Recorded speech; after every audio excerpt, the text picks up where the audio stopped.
Assalamualaikum warahmatullahi wabarakatuh. Waalaikumsalam Perkenalkan, warahmatullahi wabarakatuh. nama saya Lailatul Humairah dengan NIM 151.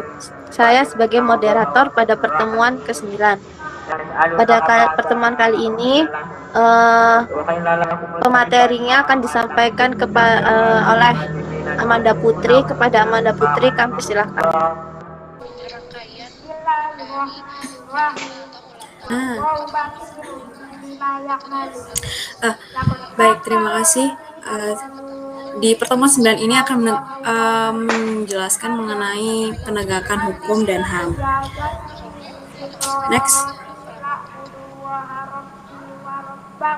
Uh, Lembaga penegak hukum yang dimiliki Indonesia yaitu lembaga peradilan yang diatur oleh UUD Negara Republik Indonesia tahun 1945, yaitu ada Mahkamah Agung atau MK, Komisi Yudisial atau KY, dan Mahkamah Konstitusi atau MK.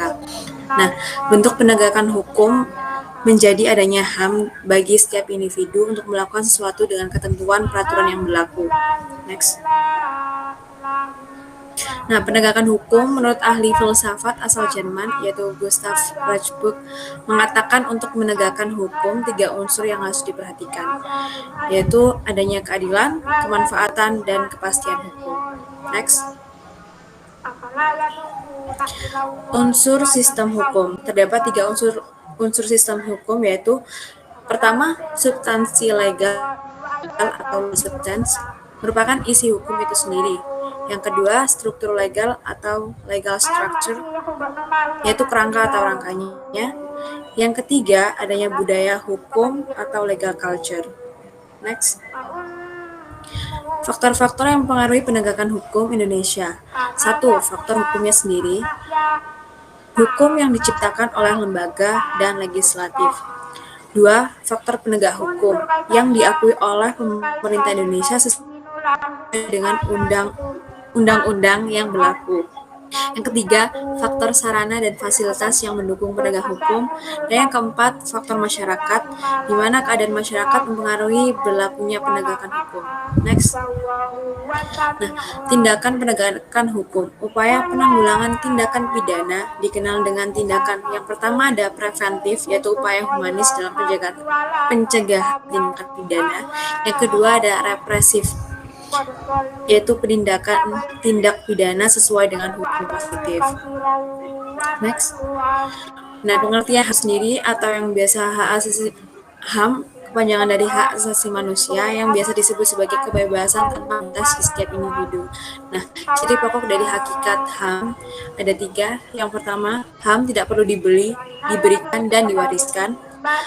Yang kedua, berlaku untuk semua orang tanpa memandang jenis, kelamin, dan ras atau suku budaya. Kemudian yang 3, HAM tidak boleh dilanggar. Next. Nah, hubungan HAM dengan Pancasila tercantum pada sila kelima. Yang pertama Tuhan Yang Maha Esa, 2 kemanusiaan yang adil dan beradab, 3 persatuan Indonesia, 4 kerakyatan yang dipimpin oleh hikmat kebijaksanaan dalam pemusyawaratan perwakilan, dan 5 keadilan sosial bagi seluruh rakyat Indonesia. Kesimpulan yaitu hak asasi manusia atau HAM, hak dasar setiap manusia yang dilindungi oleh negara, hukum, dan pemerintah. Nah, implementasi HAM di Indonesia ini merupakan tugas negara dan masyarakat.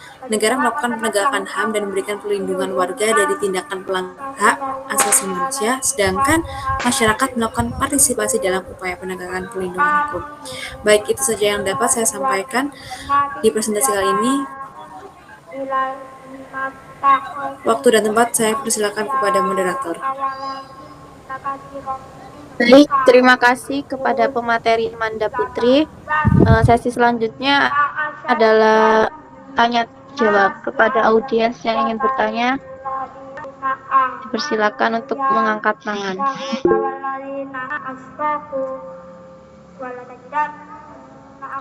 Baik, kepada Nabila Rizky, dipersilakan untuk mengajukan pertanyaannya.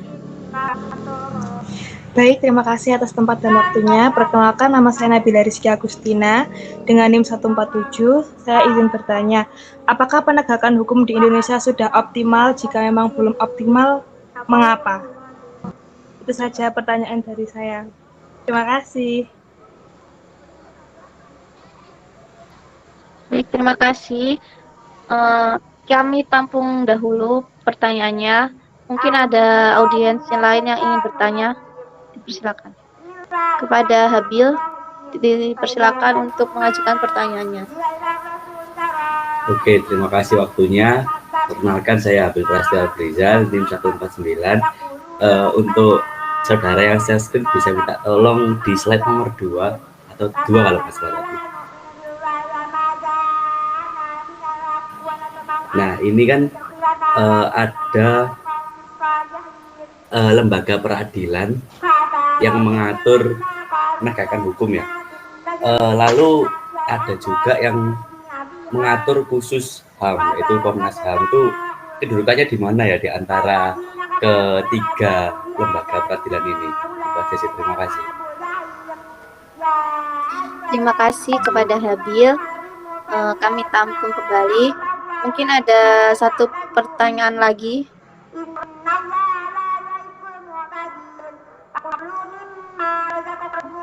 Ya, sepertinya tidak ada. Bagaimana Amanda? Apakah sudah mendapatkan jawabannya? Mohon maaf, saya izin bertanya. Ya, silakan. Mengenai materi penegakan hukum, ada di slide nomor 6, tadi ada tindakan penegakan hukum, yaitu ada upaya-upaya penanggulangannya, yaitu ada 2, ada preventif dan represif. Yang represif, penindakan tindak pidana sesuai hukum positif. Yang dimaksud dengan hukum positif itu seperti apa? Contohnya di Indonesia. Terima kasih. Terima kasih kepada Lailatul Sofia. Ya, kami sudahi dulu pertanyaannya kepada Amanda Putri untuk bisa menjawab pertanyaannya.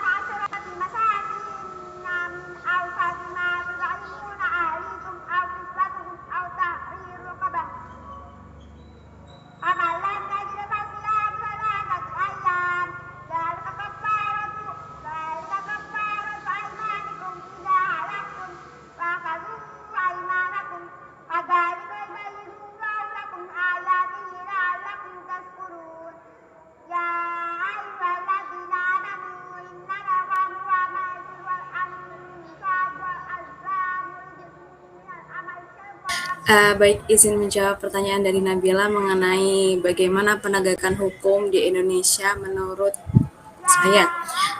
Jadi menurut saya penegakan hukum di Indonesia masih sedikit kurang.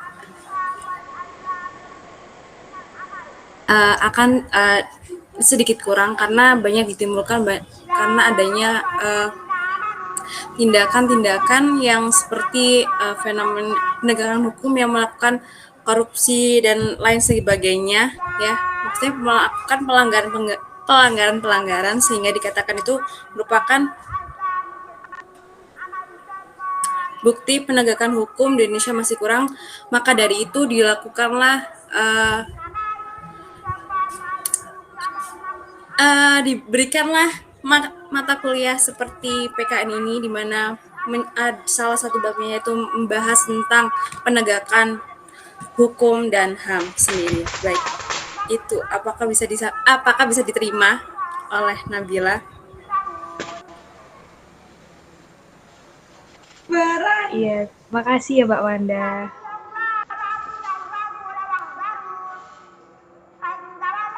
Iya, sama-sama Mbak. Sebentar untuk pertanyaan Habil dan Lailatul Sofia ya. Dimohon bersabar. Baik, Kak. Kami beri waktu 2 menit.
Baik, saya akan menjawab pertanyaan dari Habil, yaitu kedudukan dari Komnas HAM itu berada di Mahkamah Agung. Karena di lembaga peradilan ada MK, MA, MK, KY. Nah, itu diatur oleh MA. Baik. Apakah jawaban bisa diterima? Izin menanggapi, berarti Komnas HAM di bawahnya MA ya? Ya, betul. Oke, terima kasih jawabannya. Mohon maaf, tadi untuk pertanyaan Naila Sofia boleh diulang? Contoh dari penegakan, sebentar saya lihat PPT-nya dulu.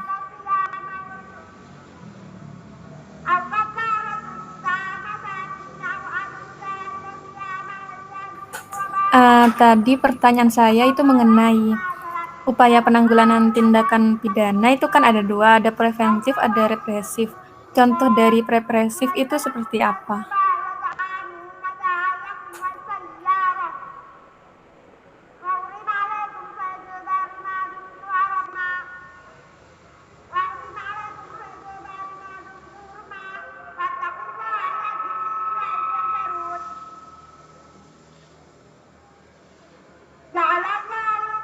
Baik, saya akan menjawab pertanyaan dari Mbak Lala Sofia yang dimana salah satu contoh tindakan hukum secara represif ya.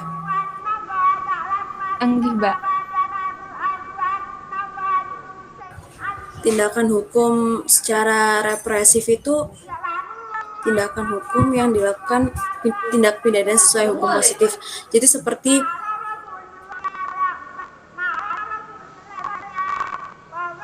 Nah, itu salah satu contoh yang sering di sekitar kita itu ketika orang tua menghukum anaknya. Seperti kita melakukan kesalahan, nah itu dihukum oleh orang tua, tidak langsung oleh lembaga-lembaga hukum, tapi dilakukan oleh orang tua terlebih dahulu. Dimana di situ bertujuan untuk memberikan perubahan kepada anak menjadi yang lebih baik. Kemudian ada seperti guru menghukum anak-anak yang terlambat sekolah. Baik, saya akan ulangi. Jadi salah satu contoh dari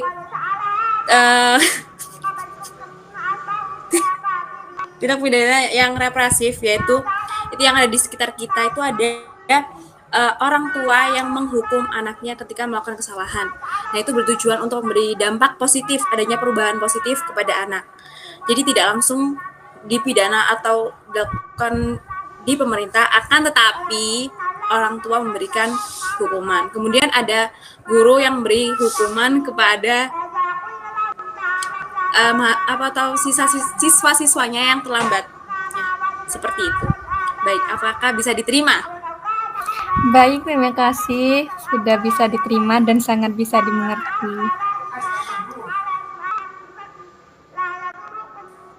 Baik, terima kasih.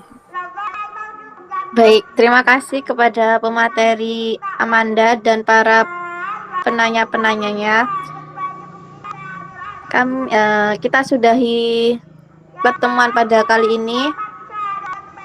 Saya selaku moderator undur diri. Mohon maaf bila ada perkataan yang salah, disengaja maupun tidak sengaja. Kita akhiri. Terima kasih.